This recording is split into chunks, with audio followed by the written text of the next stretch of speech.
Capítulo 18. Derrota de Satanás. Observa-se em 1 João 3,8. Para isto, o Filho de Deus se manifestou, para desfazer as obras do diabo. E em Colossenses 2,15, despojando os principados e potestades, expôs publicamente e deles triunfou em si mesmo. Conforme atestam essas escrituras, Jesus desfez as obras do diabo, despojou-o de seu poder e triunfou sobre ele.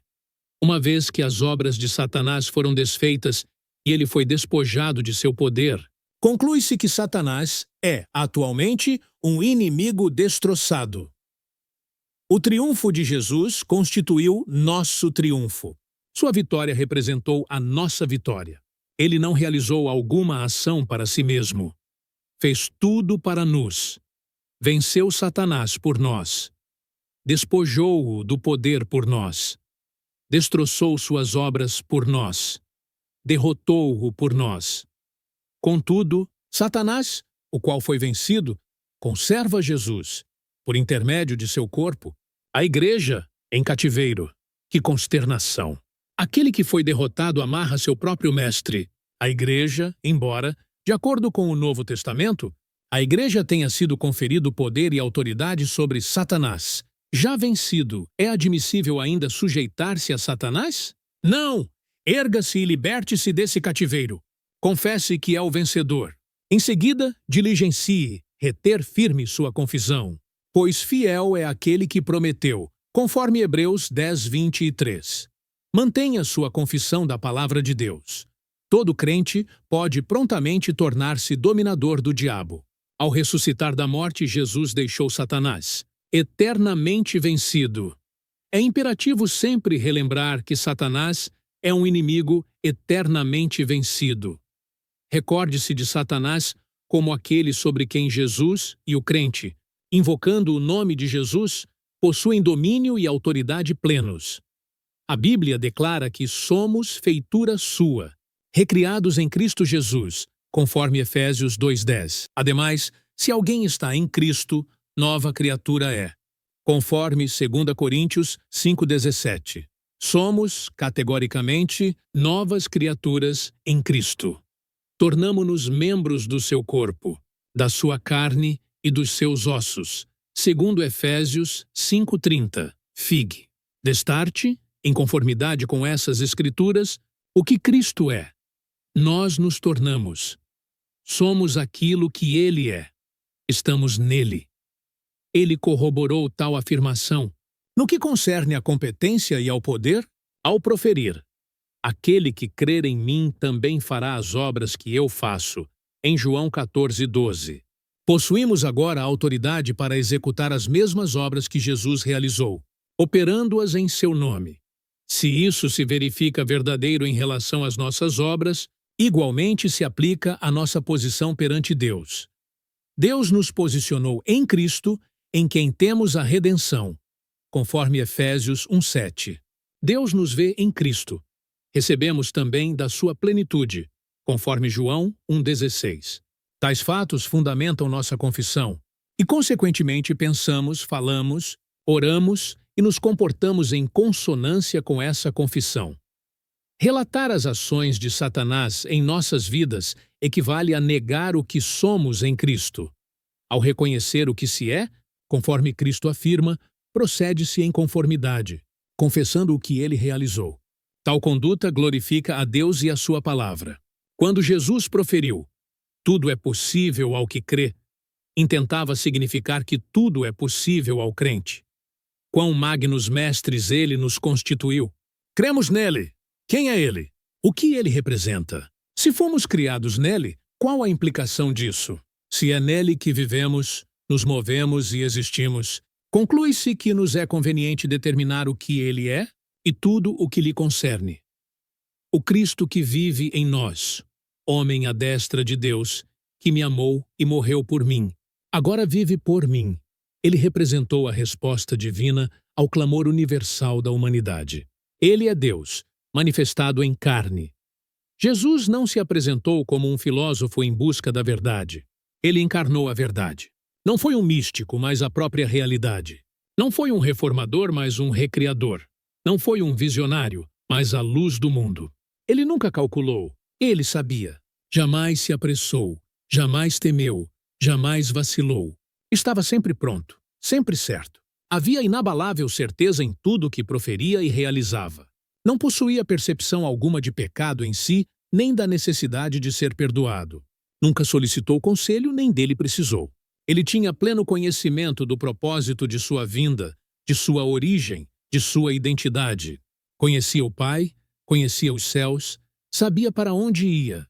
Conhecia os homens, conhecia Satanás. Não possuía percepção alguma de falta ou de limitação em si mesmo. E nós somos recriados em Cristo Jesus. Estamos em Cristo. Somos membros dele. Jesus não possuía percepção alguma de medo. Não possuía percepção alguma de derrota. Não recuou diante da dor nem do tratamento brutal. Ele manteve sua maestria ao ser aprisionado. Manteve sua maestria durante seu julgamento. Ele era todo-poderoso, todavia também humano. Ele está em nós. Cristo vive em mim, conforme Gálatas 2:20.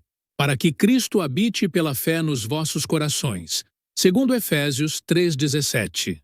Cristo em vós, esperança da glória, em Colossenses 1:27. Cristo que é a nossa vida, em Colossenses 3:4. Mas vós sois dele em Jesus Cristo, em 1 Coríntios 1:30.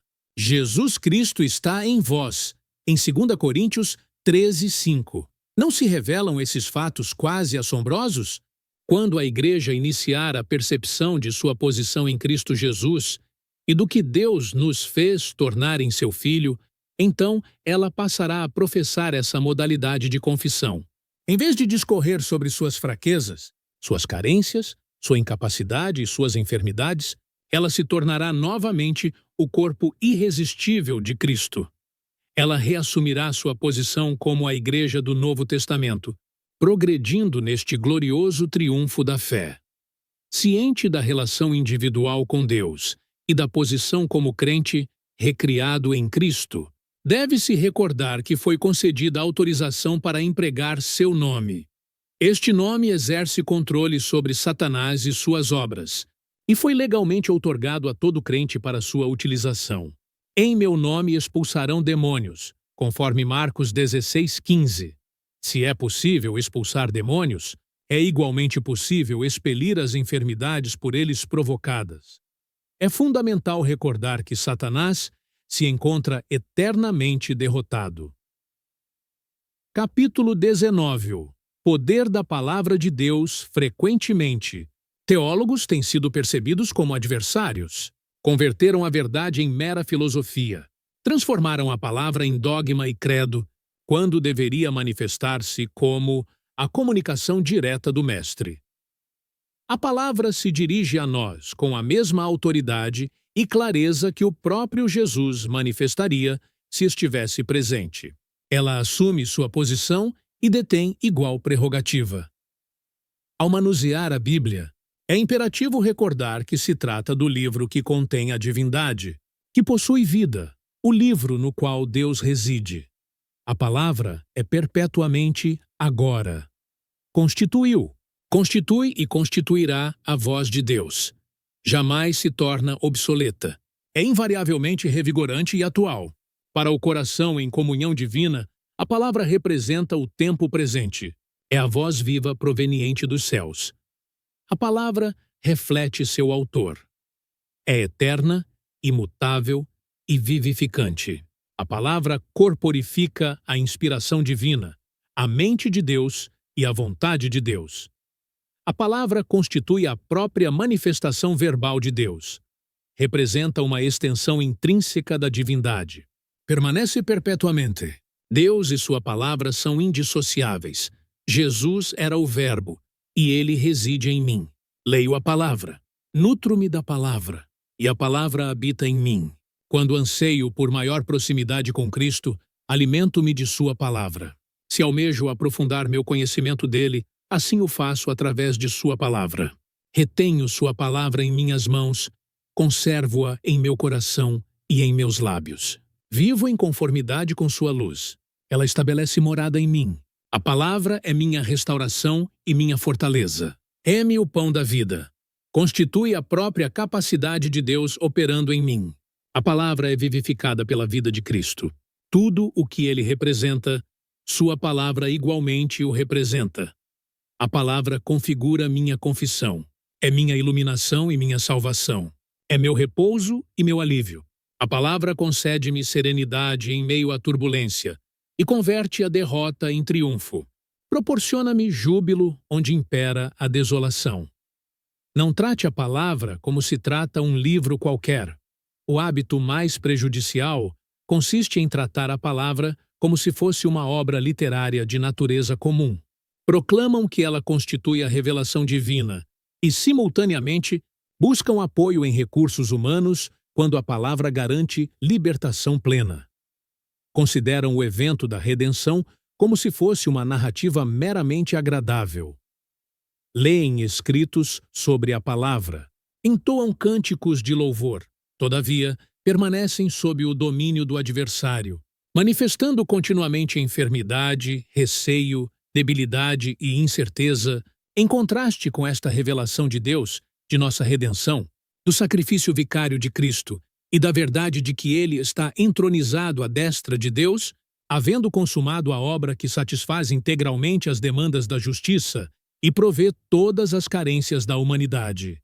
Lemos sobre a redenção, cantamos sobre ela e, em seguida, discorremos sobre ela como se fosse meramente uma fábula. É por esta razão que se observa tamanha enfermidade, debilidade, receio e aflição na Igreja, o corpo de Cristo, odiernamente. É por esse motivo que os fiéis não demonstram coragem, mas se amedrontam ante as ameaças de Satanás. Toda essa realidade seria imediatamente transmutada se os crentes conferissem à palavra a mesma reverência e proeminência que atribuiriam a Cristo se ele estivesse fisicamente presente entre nós. Ele está me falando um minerador. Encontrava-se em estado moribundo nas montanhas da Califórnia. Uma mulher de fé leu-lhe João 3,16. O indivíduo abriu os olhos, encarou-a e inquiriu: "Isto está registrado na Bíblia?" "Sim, está", respondeu a senhora. "Isto se aplica a mim?" "Com efeito, inclui o Senhor." Permaneceu em silêncio por alguns instantes, então inquiriu: "Ele não proferiu mais nada?" E ela citou João 1,12. A todos quantos o receberam, deu-lhes o poder de serem feitos filhos de Deus. Em seguida, adicionou afavelmente: "Ele está se dirigindo ao Senhor." O homem abriu os olhos e balbuciou: "Eu o aceito. Sinto-me plenamente satisfeito." Então transicionou para a eternidade. Um crente afirmou: "Se eu pudesse ter a certeza de que ele me incluiu quando nos concedeu Isaías 41:10. Não temas, porque eu sou contigo. Não te assombres, porque eu sou teu Deus.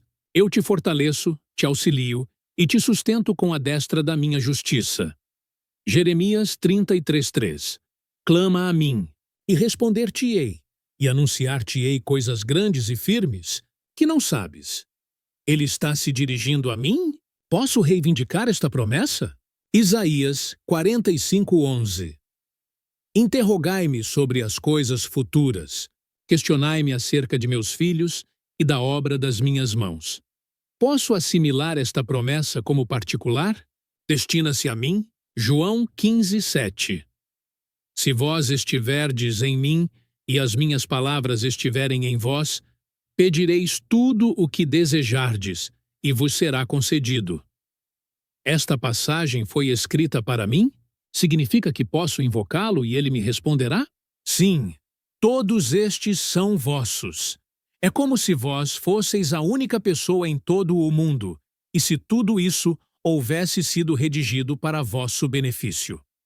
Até o presente momento nada pedistes em meu nome. Pedi e recebereis, para que o vosso gozo seja completo. João 16:24. Esta promessa é vossa. Não há qualquer objeção quanto à sua pertença. É tão vossa quanto um cheque preenchido com vosso nome e endossado por um negociante. A promessa configura vosso cheque. É possível retirar o valor correspondente junto à instituição bancária. No entanto, tal cheque não vos pertence mais do que estas promessas consignadas neste livro notável. Em momentos de necessidade, podeis confessar audaciosamente: o meu Deus, segundo as suas riquezas, suprirá todas as vossas necessidades em glória por Cristo Jesus. Filipenses 4:19. Quando em estado de enfermidade, podeis confessar audaciosamente: por suas feridas fomos curados. 1 Pedro 2:24.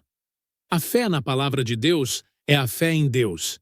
Se desejais aprofundar vossa fé em Deus, nutri-vos de sua palavra. Descrer de sua palavra equivale a descrer do próprio Deus. Ao crerdes na palavra de Deus, então confessareis com júbilo suas palavras. Nossa atitude para com a palavra de Deus resolve tudo. Confrontais Satanás declarando: está escrito, e toda enfermidade, toda moléstia e todos os sintomas terão de cessar. Proferi o que Deus declara. Tal postura Satanás não suportará. Ele é um inimigo vencido, e disto ele tem plena consciência. Ele o sabe desde a ressurreição de Jesus, como vencedor sobre a morte e o inferno. Ele incessantemente se empenhou em impedir que a Igreja descobrisse essa verdade. Sempre obedeceu a todas as diretrizes dos indivíduos que empregam a palavra de Deus contra ele e continua a fazê-lo.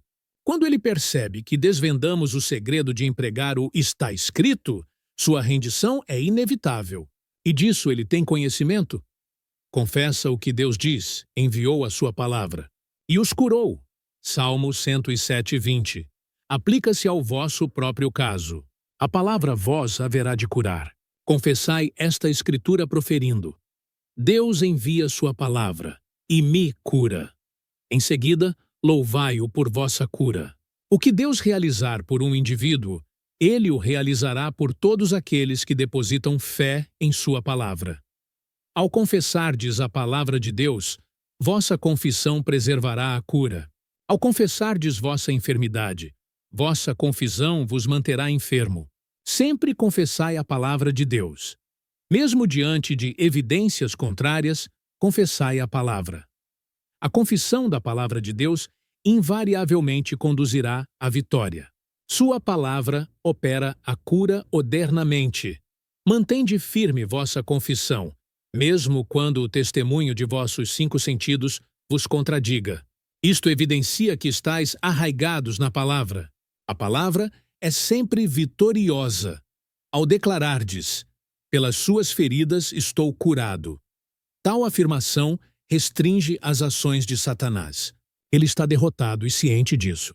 A palavra de Deus constitui a arma mais eficaz disponível na terra para ser empregada contra Satanás.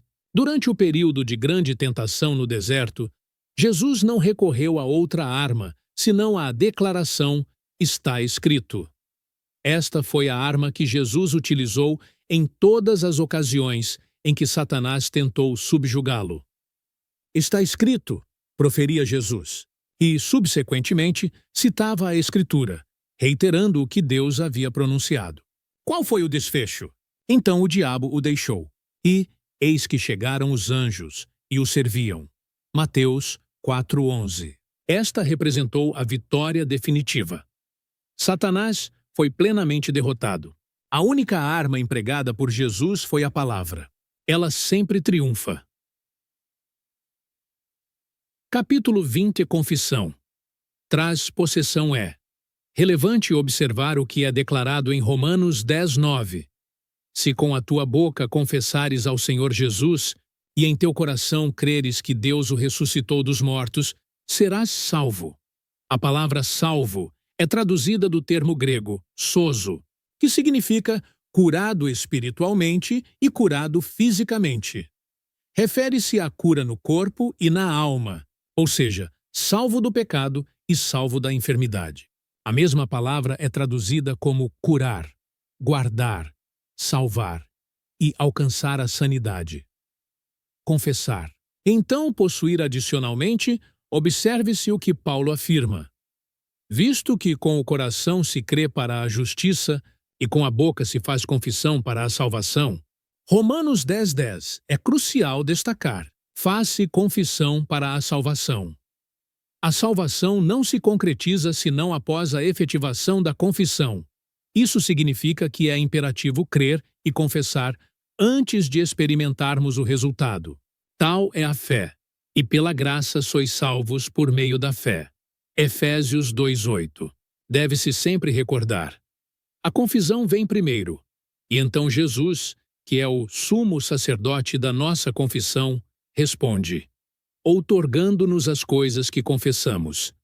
Não há salvação sem confissão. É sempre confissão para a salvação, jamais possessão antes da confissão. Nossa confissão induz o sumo sacerdote da nossa confissão a nos conceder aquilo que cremos de coração, e este processo conduz à posse. Tal é a fé.